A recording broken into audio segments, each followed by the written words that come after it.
Bugün sizə qış damımı göstərəcəm. Belə qıraqdan görünüş belədir. Arxa görünüşü. Nədən baxın. Belədir. Çadır kimi. Baxın. Bu qıraqdan görünüşü belə. Qabağı belə.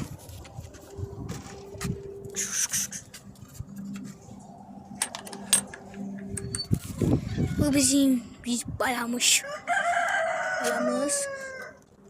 Bu bizim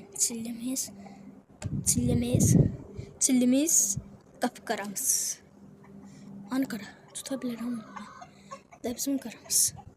Kuşlar çox qəşəng kuşlardır. Bu bala aşıq deyil tam bura. Belə kuşdu getdi, qayıtdı, gəldi bu. Sırqablarını qoymuşuq. Işığı da yandırım. Böyle uçtu ora.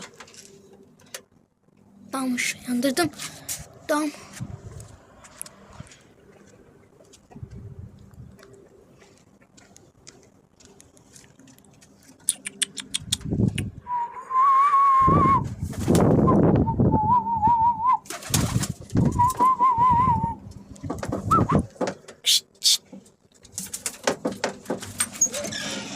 Dalaşım da.